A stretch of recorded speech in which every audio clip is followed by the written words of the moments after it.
Halo. Hari ini kita ada sedikit tanya-tanya tentang UAKK. Tapi sebelum itu perkenalkan, nama aku IAI Nyoman Desani Maranatha, biasa dipanggil Tristan, dan Nama aku Farasa Delviana Hermawan. kakak Dan aku Bella Tua tahun sini bisa dipanggil Lolita. dari UAKK. Jadi kita kali ini akan sedikit tanya-tanya tentang UAKK gitu guys. Sebagai salah satu unit aktivitas di UB. Betul banget. Jadi langsung aja nih, pertanyaan pertama. Sebenarnya apa sih itu UAKK, Kak? Kita mulai dari yang paling basic dulu ya. Jadi waka tuh apa sih? Mungkin masih banyak yang bingung, kayak nggak familiar gitu. Jadi waka sendiri itu dia singkatan dari Unit Aktivitas Keagamaan Katolik. Dan WKK tuh bisa dibilang sebagai organisasi ataupun UKM yang dibuat untuk menaungi setiap mahasiswa Katolik yang ada di UB yang mau berkembang secara jasmani dan rohani. Jadi berbasis ke Katolik ya. Betul banget. Terus selanjutnya kan UAKK nih unit aktivitas di UB nih, Kak. Ada nggak sih batasan-batasan setiap posisi nih? Misalnya kayak ketua, terus sekre atau bidang 1 sampai 3. Terus ada ini nggak batasan-batasan juga yang diterapkan di UAKK untuk menjaga profesionalitasnya gitu? Oke, jadi karena UKK itu ada 3 bidang dan juga ada BP-nya sendiri, pasti kan kita memiliki tupoksinya masing-masing. Nah, jadi sebenarnya kayak pembatasannya tuh lebih ke kayak penetapan proker gitu sih. Jadi misalkan BP itu punya proker apa, bidang 1 punya proker apa, bidang 2 punya proker apa, dan bidang 3 punya proker apa. Dan tiap tahun itu kan beda-beda ya. Nggak setiap tahun, misalkan tahun lalu bidang 1 tuh prokernya ABC dan tahun berikutnya mau diterapkan lagi. Itu kan pasti kayak ada seleksinya sendiri, dan itu tuh adalah batasan yang nggak bisa ditempuh sama bidang lain. Jadi kayak bidang 1 mau netapin proker apa, yaitu urusannya bidang 1. Kita nggak bisa ikut campur. Atau enggak misalkan bidang A ada masalah internal, yaitu harus diselesaikan di bidang itu sendiri. Kalau misalkan bidang 2 atau bidang 3 mengurusi campuran itu juga udah di luar tupoksi mereka. Kecuali mereka meminta bantuan dari bidang lain. Tapi biasanya enggak sih. Oh, berarti bisa minta bantuan dari bidang lain atau gitu, Kak? Bisa. Tapi biasanya kalaupun minta bantuan dari bidang lain tuh kayak BPI doang sih. BPI itu yang ketua, sekre, bendara. Kayak PIPH-nya istilahnya. Banget. Berarti kalau bidang ini kayak kalau di BEM gitu kayak kementerian gitu. Ya, betul banget, betul banget. Tapi cuma ada 3. Yoi. Nah, kalau di BEM itu kan kayak ada kemungkinan untuk ditambahin kan, Kak? Kalau di UAKK tuh ada kemungkinan untuk tambah nggak bidangnya gitu? Nah, sebenarnya bisa aja ditambahin, tapi itu tergantung dari sidumang kita sendiri. Sidumang itu apa sih? Ah, Pernah betul. dengar nggak? Belum. Sidumang itu kayak sidang akhirnya UAKK. Jadi LPJ-nya kita juga lah.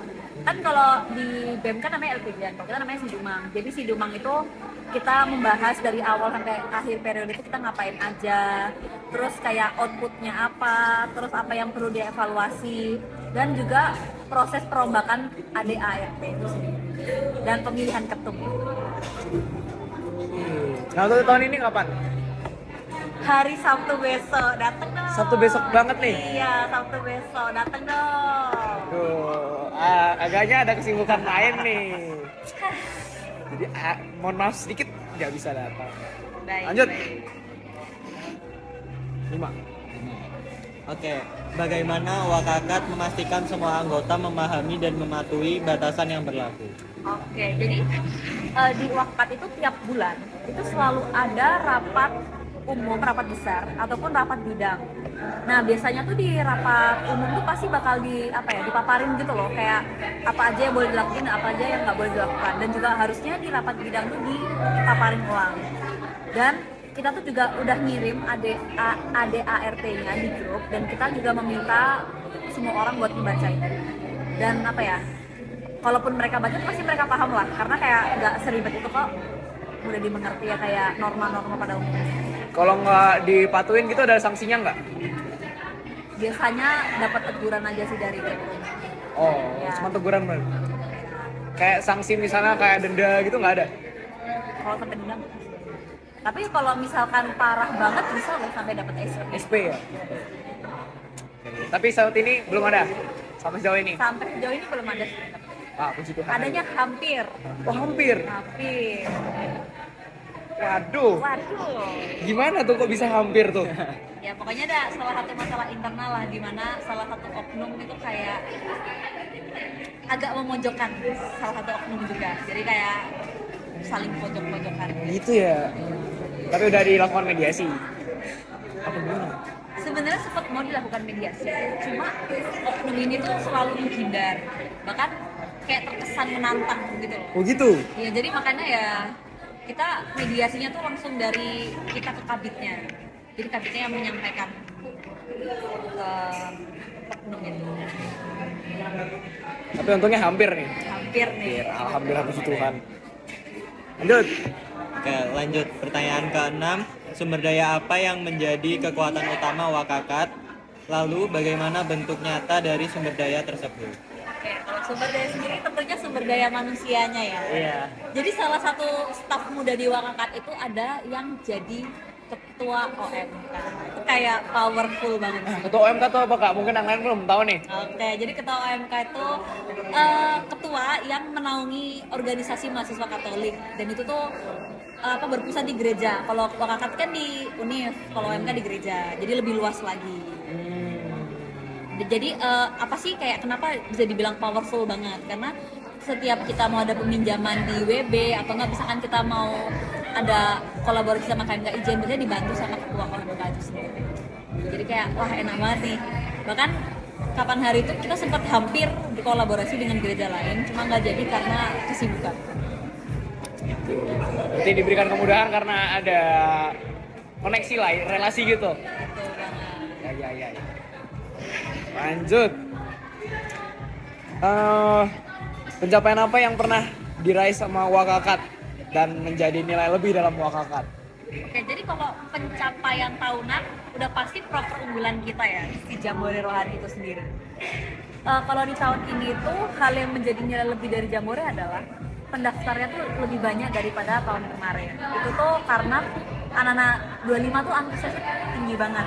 Dan menurut aku alasan kenapa anak-anak 25 antusiasnya di situ tinggi itu juga pencapaian dari bidang aku sendiri, bidang 3. Karena kan bidang 3 tuh mengurus sosmed. Dan kita tuh juga sempat meramaikan konten di Rabrau kan. Nah banyak bapak-bapak Katolik itu yang kayak notice konten kita, jadi sosmed kita tuh jadi kayak ke-engage gitu. Jadi yang banyak notice, oh ini Wakakat, oh gini. Jadi pada tertarik. Karena tertarik pada Wakakat karena konten kita, jadi mereka pada ikut proker kita si Jambore Rohani. Tahun ini pendaftarnya berapa Kak? Ingat nggak? Hampir berapa ya? Hampir 200. Hampir 200 apa 200. Kalau tahun lalu? Tahun lalu tuh lumayan sedikit ya, aku nggak tahu pastinya berapa, tapi kayak 100-an doang. Oh, wow. Kalau nggak salah sih aku baca itu 197 tahun ini. Oh iya, tepuk tangan dulu. Respect Kupas.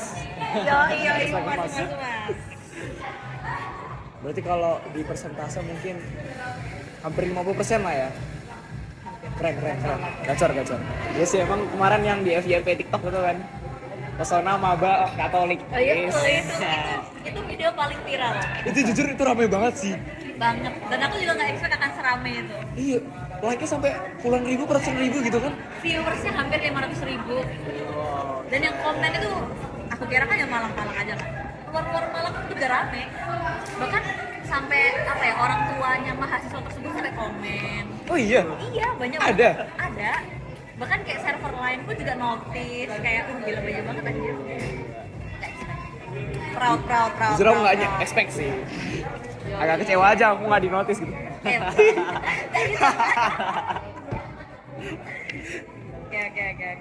Terus Itu lagi. salah satu pencapaian kita ya. Keren sih, gacor. Yo, Respect Mas. Lanjut. Kendala apa yang paling sering ngehambat kegiatan Wakakat? Nah, karena tadi sumber daya powerful kita adalah sumber daya manusia. Jadi kendala yang menghambat juga sumber daya manusia.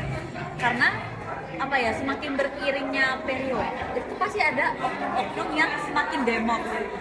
Jadi kayak proker kita tuh seharusnya yang bisa kayak digencerin dengan sumber daya. Kalau misalkan sumber dayanya ini stabil gitu ya dari awal proker sampai akhir prokernya tuh kayak bisa digencerin dengan cepat. Tapi karena ada oknum yang semakin demot, jadi kayak progres itu semakin melambat. Kayak salah satu contohnya adalah misalkan Jambore. Jambore kan ada danusan kan, dan yang setiap organisasi kan ada danusan. Semakin akhir danusan itu yang datang semakin dikit. Dan alasannya tuh macem-macem, kayak udah males lah, sibuk lah. Emang dikira kita gak sibuk? Gitu. Jadi kayak sumber dayanya sih banyak yang semakin terus saling salah-salah juga, saling salah menyalahkan karena merasa kayak udah meninggalkan kepentingannya, tapi yang lain malah kayak gini, akhirnya kayak gitu deh. Itu dari BPI atau BPH-nya ada kayak tindakan gitu nggak? Kalau kami sih ya tindakannya kayak negur gitu sih kan, ngomong di grup panjang gitu. Karena sebenarnya kalau proker itu kan bukan wewenangnya BPI, bukan wewenangnya BPI BPH ya. Itu kan wewenangnya kabit dari bidang itu. Atau enggak ketupelnya atau intinya Jambore. Tapi kalau intinya Jambore harusnya ya kalau misalkan orang itu udah krusial banget bakal di PC. Nah, untungnya ya nggak ada yang pernah sampai. Alhamdulillah puji Tuhan. Lanjut.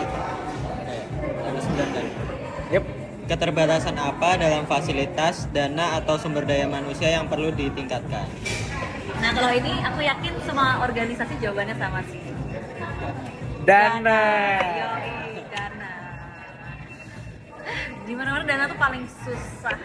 Betul. Apalagi prokernya Wakakat yang namanya Wakakat Competition. Itu kan dia rangkaian lomba ya. Maksudnya nggak cuma satu lomba. Kayak ada lomba basket, lomba futsal, lomba badminton, lomba ML.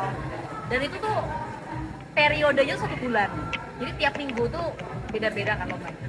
Dan kita tuh 1 bulan sebelum prokernya jalan, kita tuh harus udah melunasi DP lapangan A, lapangan B, lapangan C, yang dimana kayak itu nggak murah gitu loh. Pusing nyari dananya tuh gimana.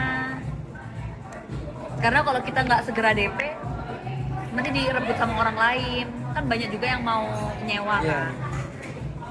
Itu sih yang sangat menghambat. Kemarin di mana tuh Kak venue-nya? Venue-nya itu sempat ada cekcok gara-gara kita kekurangan dana, terus pas kita mau DP udah direbut orang. Oh iya. Sempat ada kayak gitu. Terus itu ngedelay nggak? Untungnya enggak sih, untungnya enggak. Untungnya ada satu anak tuh yang dia punya relasi dengan salah satu pemilik lapangan, terus udah dinego-nego sampai akhirnya. Tuh. Pentingnya relasi. Yes. Emang jujur di mana-mana organisasi itu masalahnya relasi dan uang. Dana emang parah sih jujur. Betul banget. Capek banget. Sampai mana tadi? Yang ke-10 sekarang. Oh iya. Peluang apa ya di luar organisasi yang dapat dimanfaatkan sama Wakakat? Kalau peluang sebenarnya banyak, tapi mungkin salah satunya mau aku mention tuh yang terkait collab sama gereja lain.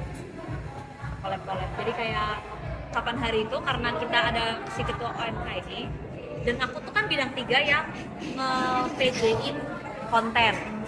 Dan ketua OMK ini sempat kayak ngajak aku collab, jadi bidang 1 sama bidang 2 kayak bikin konten terkait gereja-gereja Katolik yang ada di Malang, dan dia tuh mengajak collab sama semua gereja yang ada di Malang gitu. Termasuk yang di kabupaten-kabupaten. Oh iya. Iya, sebenarnya pengennya kayak gitu. Cuma ya karena ada proker-proker yang sempet delay, jadi kita kayak akhirnya terhambat, nggak jadi akhirnya collabnya itu. Karena kalian tahu nggak Paskah UB? Oh ya kan belum menjadi maba ya pas Paskah UB? Belum masuk. Nah pokoknya Paskah itu kan harusnya kita tanggal runningnya Mei. Jadi aku mikirnya setelah Paskah itu mau running si collab itu, tapi ternyata Paskahnya delay jadi Juni. Ya akhirnya ya collab itu tidak terrealisasikan. Jadi belum terrealisasikan. Ya, aku berharap semoga pengurus kedepannya bisa merealisasikan. Dan setelah Paskah itu aku KKN. Kayaknya seru sih sebenarnya. Sampai Ya, kabupaten kan soalnya kan jauh-jauh tuh. Apalagi kita ada power ketua OMK tuh. Nah, tahun depan gimana ya? Masih ada power atau enggak nih? Mari kita saksikan di Sidumang nanti. Aduh, nggak bisa dateng nih. Sobat. Ada live streamingnya nggak? Emang bakal nonton?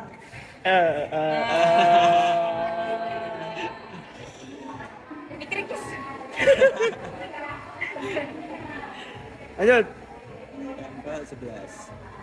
Tren positif apa di bidang terkait yang dapat mendukung pengembangan Wakakat? Mungkin kalau tren positifnya tuh kayak kita pernah datang ke panti-panti jompo buat ngadain acara kecil-kecilan gitu ya, kayak painting tote bag atau enggak kita kayak bikin ice breaking, terus kita juga kayak nanyain pesan-pesan ke oma-omanya, terus kita juga sempat bikin konten yang sempat viral juga. Yang mana tuh? Nggak dilihat. Agaknya nggak FYP sih. Itu viral tau, viral Iya. banget. Iya boy. 12. Oke. Pertanyaan selanjutnya, tantangan eksternal apa yang berpotensi menghambat kemajuan Wakakat? Tantangan eksternal ya.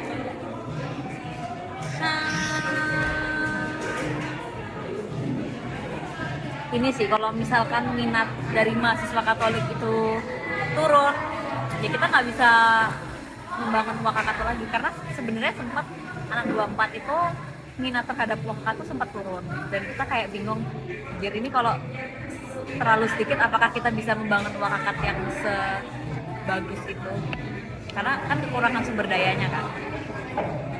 Kalau dari aku ya minatnya mahasiswa Katolik. Dari kampus gitu ada nggak?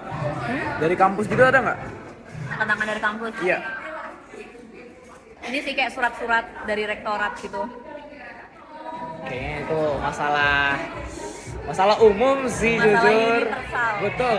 Masalah universal di organisasi itu. Kayak kita tuh kapan hari sempet apa sih kayak studi banding sama KMK lain. Kan kalau di Univ kan namanya KMK ya. Nah itu tuh kayak peminjaman tempatnya tuh harus hamil sebulan gitu deh. Dari rektorat baru di ACC. Karena kayak selama itu. Sebulan. Iya sebulan. Wow. Kalau nggak hamil sebulan tuh kayak terlalu mepet, terlalu dada. Wow. 1 bulan.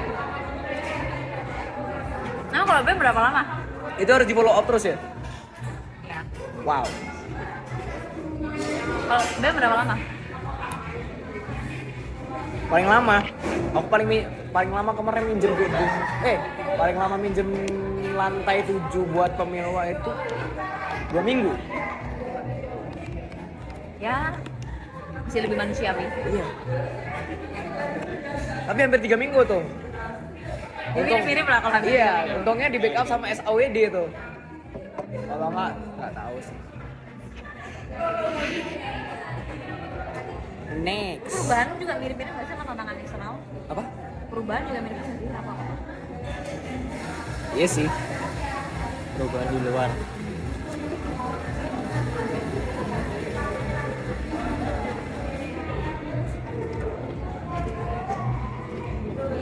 Sebenarnya sama aja sih. Ya kan? Sebenarnya 14. Yoi. Next, strategi apa yang dapat dilakukan Wakakat untuk meningkatkan kualitas? Kayaknya ada ya, saya nggak ada ya. Jadi Iya. jadi ya meningkatkan kualitas. Oke. Jadi kalau misalkan Wakakat itu, kalau misalkan udah keterima, awal-awal tuh kita ada TO bonding. TO bonding itu ntar kita bakal nginep bareng satu Wakakat, terus kita kayak bakal mengenal satu sama lain, bakal dikasih materi-materi, ya mini games ya TO bonding pada umumnya lah. Bonding dan kita juga bakal ada kayak trainingnya gitu, kayak mengasah soft skillnya gitu, dan kita bakal dilatih juga kemampuan leadershipnya supaya kayak lebih siap lah akan menghadapi proker-proker ini. Dan mungkin juga strateginya tuh kayak menempatkan para staff-staff ini tuh di posisi CO-CO, karena kan pasti mereka kalau jadi CO lebih kayak tanggung jawabnya lebih ada gitu loh. Kalau staff kan kebiasaan buruk seorang staff adalah karena mereka cuma staff, mereka tuh merasa kayak oh kalau aku ngilang gak apa-apa lah, gak ngaruh-ngaruh banget. Ya, betul. Sering terjadi kan. Tapi kalau misalkan mereka udah di posisi CO, mereka udah di posisi WCO, mereka pasti lebih tinggi rasa tanggung jawabnya. Dan itu menurut aku meningkatkan kualitas mereka karena mereka jadi bertanggung jawab akan sesuatu. Itu TO bondingnya berapa lama? 2 hari 1 malam. Gimana tuh? Di mana ya? Di kan ada perbatasan Batu, itu kayak maju bentar. Villa apa ya namanya ya? Perbatasan Batu Malang. Kan ada kayak apa Iya, sih iya. ya, itu tuh kayak maju dikit. Villa apa ya? Aku lupa.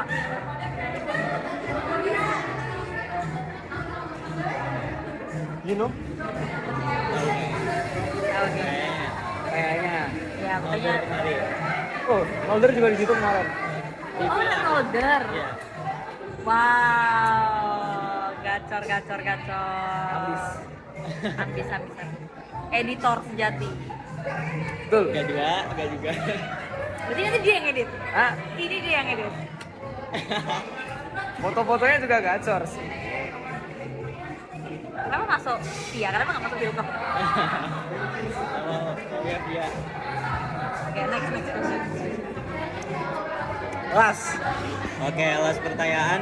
Indikator apa yang digunakan Wakakat untuk menilai efektivitas strategi yang diterapkan? Oke, jadi kalau ini tuh mungkin lebih ke prokernya BPI kali ya. Pasti di BEM tuh juga ada ini kan, kayak staff muda of the month. Kalau kalian tuh kayak per tengah periode sama akhir periode ya kalau BEM itu. Atau per bulan ada. Staff muda enggak, cuman di akhir periode. Oh iya sih, kan staff muda. Kok staff ahlinya kan ada? Ya, tengah sama akhir 3 kan? kuartal. Ya, kalau misalkan di Wakakap, kita tuh per bulan. Jadi tiap bulan itu para pengurusnya harus menilai staf-staf mereka kayak performanya gimana, kinerjanya gimana gitu.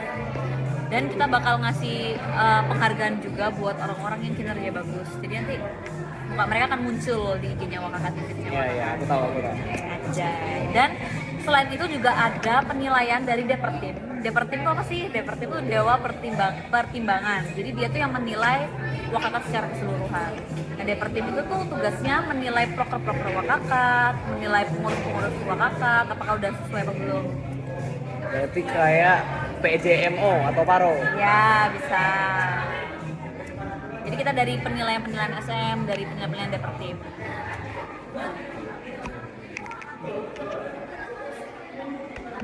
No question lain?